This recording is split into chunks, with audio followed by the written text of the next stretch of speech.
This was in 2013. I lived alone with my dog, Amber, in a forested neighborhood with small, quiet homes. Amber was a large husky with amber eyes, hence the name, and being a husky, we went for a lot of walks in the winter. This night, after getting home from work at 9, I immediately got her leash and took her out for a walk on the trail behind the house. It was a trail that went behind the neighborhood, through the woods, and connected a bunch of parks together. It was kind of like a forest preserve trail. There was a good amount of snow on the ground, but Amber loved it, so I toughed it out. It was nice and quiet outside that night, the sort of quiet you only get in the winter because no one else was out. We got a half-mile in, so maybe 10 minutes into the walk, when Amber suddenly stopped, perked her head up for a second, then turned around. At first, I thought she was looking at me, but then I saw her eyes were actually looking past me. I turned and looked over my shoulder. There was nothing behind me. The trail was empty and the woods were silent and pitch black in every direction. I tried to ask Amber if she was okay, and even walked past her and pulled on the leash a bit. She kept her eyes locked on the path behind us, but eventually, with enough convincing, she started walking again. I kept checking over my shoulders and never saw a thing, so I figured it was just one of those times a dog hears or sees something and fixates on it, even though it's nothing. She was a smart dog, don't get me wrong, but she always had her strange moments. We finished the trail and headed back on the neighborhood street. The rest of that walk, she wasn't as energetic, so whatever she thought she saw or heard, she really didn't like. Once inside, though, she was back to normal. I fed her and started making dinner for myself. I just threw some leftovers in the microwave. Only 10-ish minutes after getting back from the walk, though, Amber all of a sudden started howling, which she usually does when she's scared. She was in the living room, so I ran in there and found her howling at the window. I hushed her and walked up to the window. The blinds weren't down, so I could see outside and didn't see anything. But after a bit, I noticed that most of the window was frosted over, except for the one spot I was looking through. It looked like the frost had melted off that part, as if someone was breathing close to the glass, looking inside. Once I realized that, I quickly pulled the blinds down. I calmed down Amber and stood there in the living room, trying to make sense of it. I had no way to know for sure, but with her barking and not really knowing any other way the frost would have melted like that, it seemed pretty likely someone had been there. I went around the house and checked the other windows, but didn't see any other signs of anyone creeping around. I was pretty weirded out, though. Having Amber on watch for me helped keep me much calmer and less scared about it, for better or for worse. If I were alone, I'd probably have thought about calling the cops, but it really didn't even cross my mind. I ate my dinner and turned on a movie to wind down for the night. I can't remember if I'd finished the movie and it started something else, or if it was toward the end of it, but I know at least an hour, maybe 2, had gone by. Amber was sleeping with her head resting on my lap, so when she suddenly lifted her head, I looked down and saw her eyes open and looking to my right. I only had a second to turn and see that she was looking at the front door before there were sudden loud knocks against it. Both me and Amber jumped up from the couch, but I quieted her down so I could listen. Whoever was outside must have heard me, though, because as soon as Amber stopped barking, he called out, "Anyone home? Could you answer the door and help me out for a moment?" I didn't recognize his voice at all, and in the few seconds I took thinking of how to respond, he called out again, "I heard you in there. I know you're listening. I just need some help with directions. I'm not from here, and it's real cold out here." The way he just tried to explain his whole situation through the door without me having answered yet was really creepy to me, and something in his voice didn't sound genuine, so I stayed quiet, hoping he'd realize I was just going to ignore him and would just leave. There was a longer pause this time, maybe 20 seconds, before he slammed his fist against the door. "You're a real piece of... I'm sure this will come back around." His voice was eerily monotone when he said that, and I wasn't sure what to make of that last line. It sounded like a slight threat. I heard his footsteps leave the porch and walk away. After I thought he was far enough, I hurried to the window and looked out, but I couldn't see him. I contemplated calling the cops for 30 minutes. It was one of those situations where I felt it was justified to call, but also there wasn't anything anyone could do now that the man was gone. So I ended up deciding on a middle ground of putting in a report through a call on the non-emergency line. That way they could have the incident on file if anything were to happen. After getting off the phone, I was wide awake and knew I wouldn't be able to sleep for a while. So I sat back down and continued to watch TV, volume lowered so I could listen if he came back. And sure enough, 40 minutes after that, I noticed a light moving through the blinds, followed by the sound of a car coming down the road outside. And once the sound got louder and the light got closer, it suddenly shut off. I listened to the car continue slowly rolling up and stop right outside my house.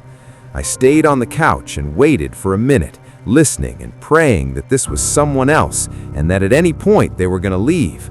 But after a while passed, I got up and bent one of the blinds down just slightly enough to look outside.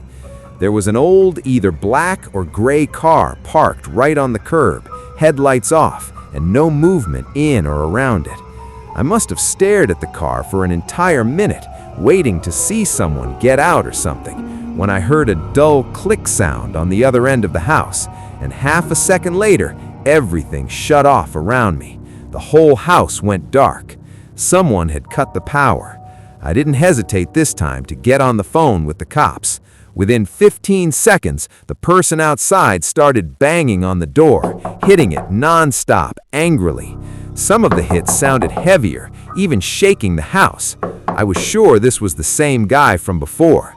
I told the operator what I could and looked back out the window to describe the car that was parked outside. As I did, the knocking stopped and footsteps rushed toward the window. I pulled back and let the blinds close.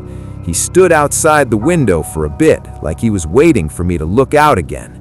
I continued whispering to the operator on the phone. Meanwhile, Amber had been barking and whimpering the entire time, and I realized after a minute that I hadn't heard anything else.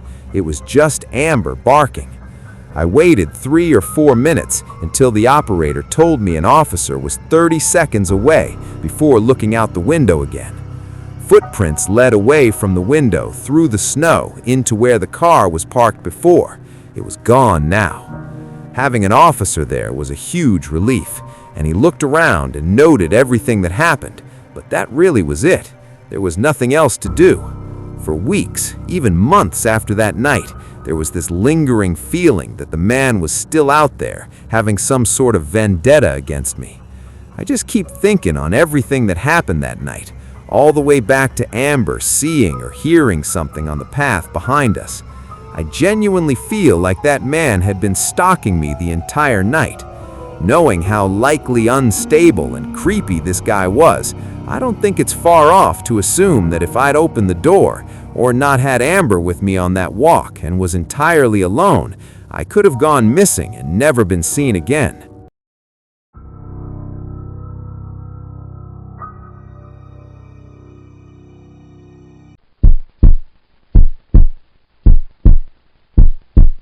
I worked at a local gas station, usually night shifts.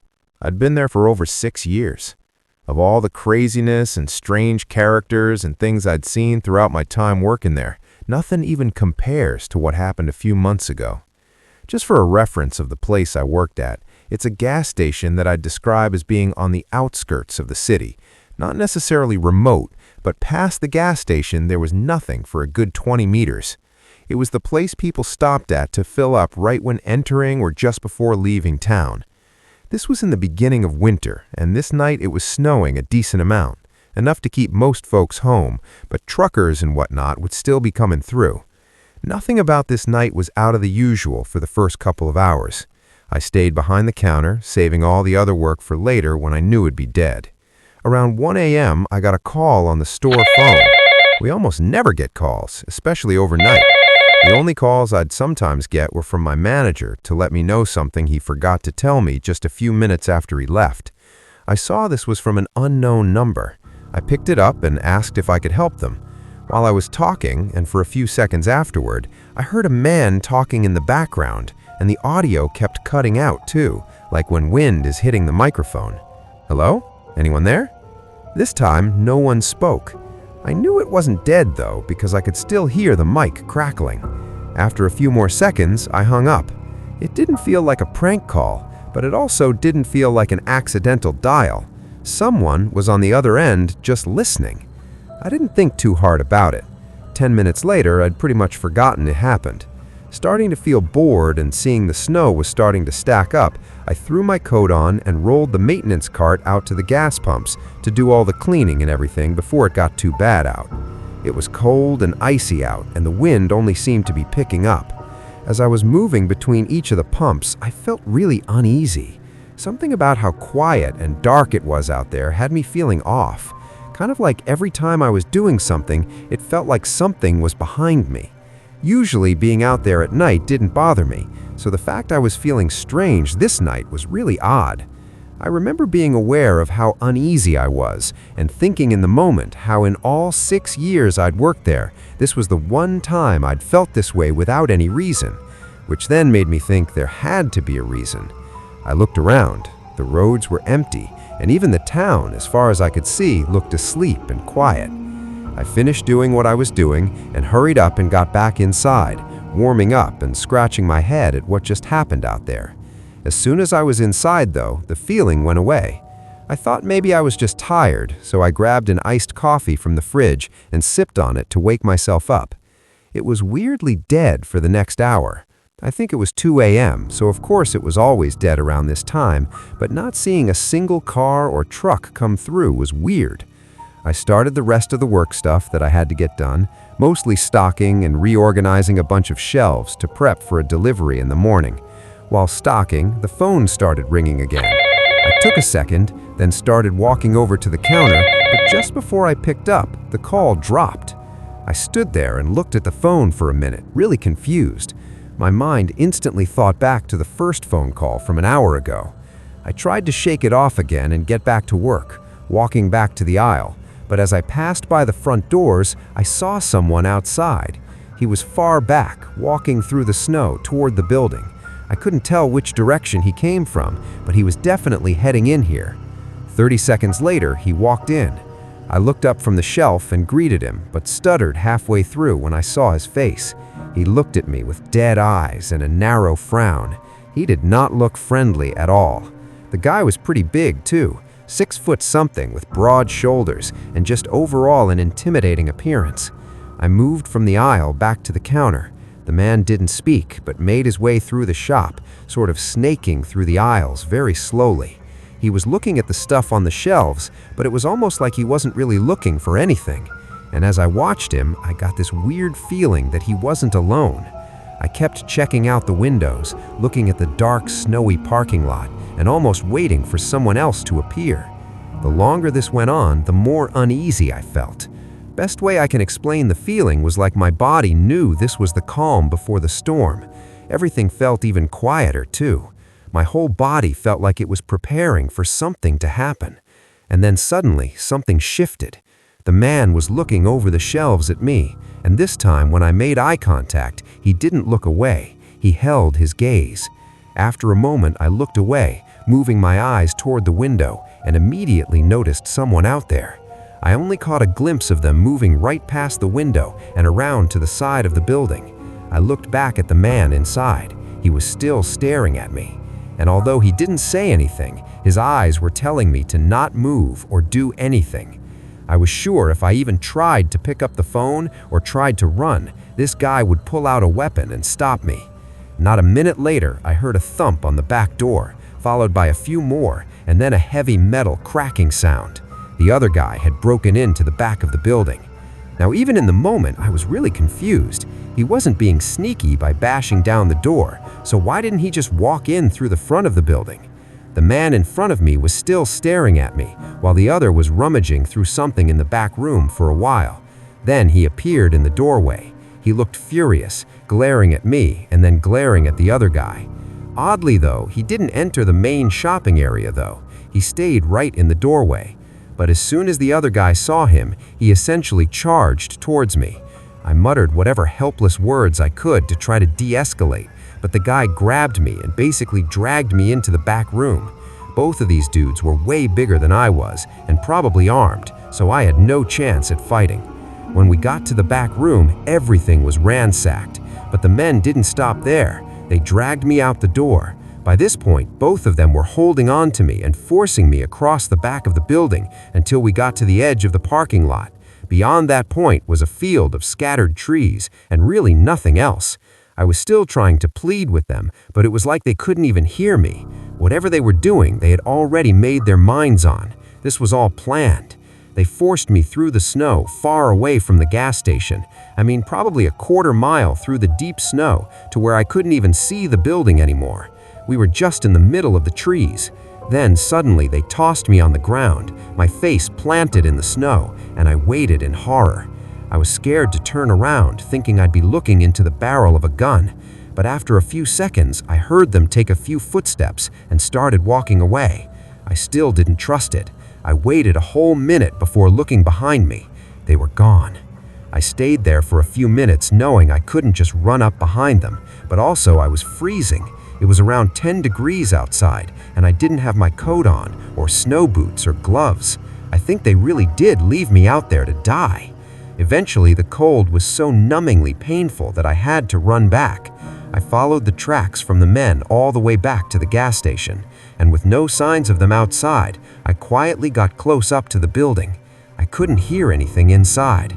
I wrapped around to the front and saw through the windows that no one was in there, and finally ran in and called the police. Thinking on how planned everything felt by the two men, I was sure that even with a description of them, neither would be found. But the cops actually did find one of them, the one that came into the shop. The security cameras had a good enough view of his face to get an identity. However, the other guy never stepped foot in that area of the building. He stayed in the back where there weren't any cameras. And this one guy that they did find didn't speak a word about his accomplice. In fact, he basically said nothing at all as to what they were doing. And even stranger is that nothing of value was really missing. The obvious stuff, like the cash in the register, was still there. With the entire back room ransacked, though, the guy was definitely looking for something specific that he probably found and got away with. To put a bow on top of this whole thing, I asked my manager, who was the owner of the gas station, about why he thinks they broke in and what they were looking for. But he started acting really weird after that, straight up asking why I was even asking that, as if I didn't just go through a whole ordeal and almost lose my life because of it. And a few weeks later, I woke up to a call from him firing me. I was given severance pay and everything, so it was all technically legal, but extremely suspicious. After working there and knowing him for 6 years, suddenly cutting me off after a simple question was odd to say the least. Something else was going on there that I wasn't aware of, and I think he didn't like me trying to figure it out. Honestly though, I just feel lucky to be alive after that.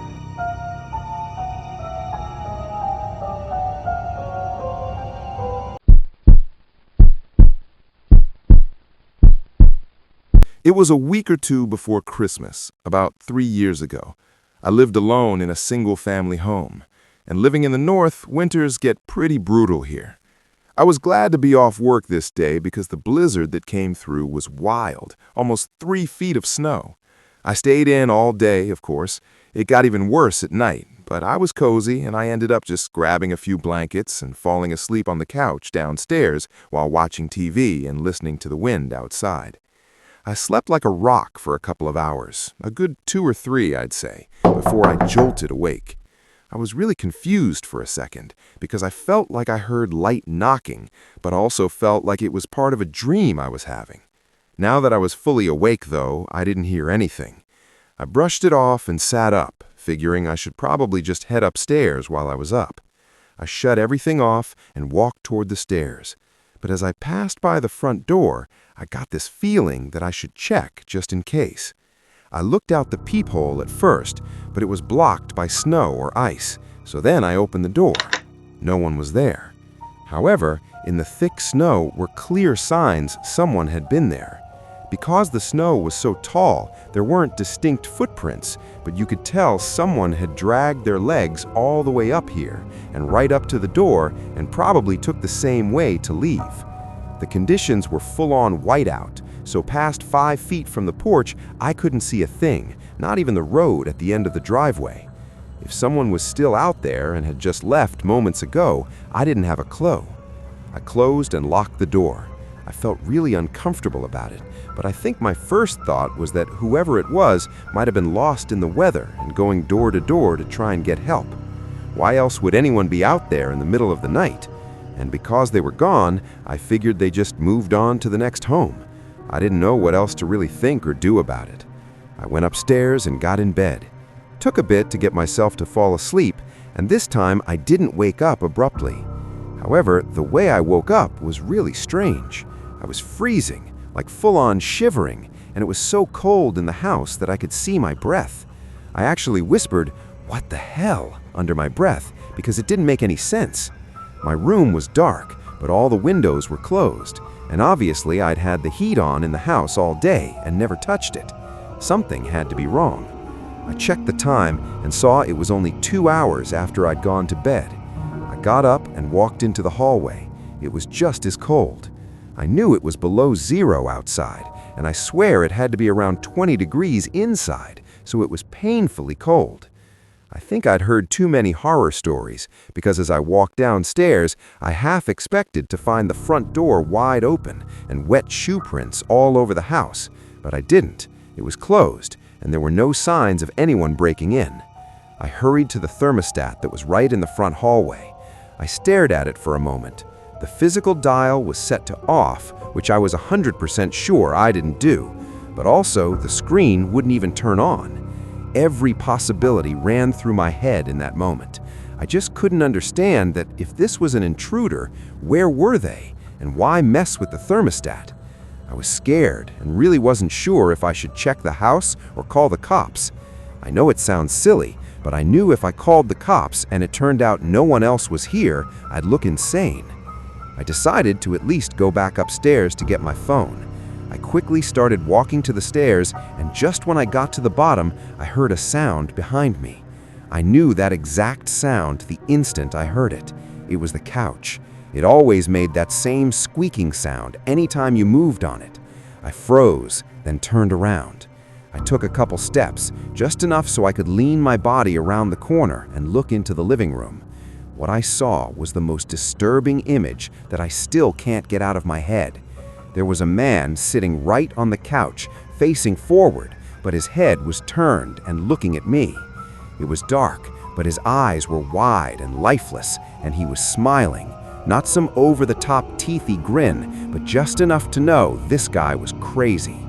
He didn't really react to seeing me either. He stayed sitting and looking at me, not saying anything, or even so much as blinking, just holding a stare. I honestly can't even remember how long I stood there in absolute terror before I ran upstairs. I got on the phone with the police immediately and locked myself in the bedroom. Only 30 seconds later, I started hearing footsteps coming up the stairs, then down the hallway. I saw his shadow move right behind the door. He knocked 3 times on the door, very slowly, like he was taunting me. Then he walked back toward the stairs, and I couldn't hear anything after that. What was so terrifying was this guy clearly wasn't normal, so I had no idea what he was going to do next. I stayed locked up in my room, waiting in freezing for almost 20 minutes before the police made it, and the guy was already gone. There were no more tracks in the snow, so it looked like he probably left out the front door, which is also where the police think he got in from. I didn't remember whether or not I'd used the bolt lock. I know I used the main door lock on the handle, but if that was the case, police seemed to think he picked the lock to get in. To me, this feels hard to believe, though. He didn't look like he was mentally well enough to be capable of picking a lock. But maybe it's easier than I think. I don't know. What insane plan he had next, or why he was acting the way he was, from his smile, the whole thermostat thing, and even the knocks on my door. It's even more creepy and disturbing knowing he was basically playing with me. I hope it was just a freak, unlucky incident that never comes to anything else, but I'll probably never losing sleep over the unsettling look on his face when I found him sitting on the couch.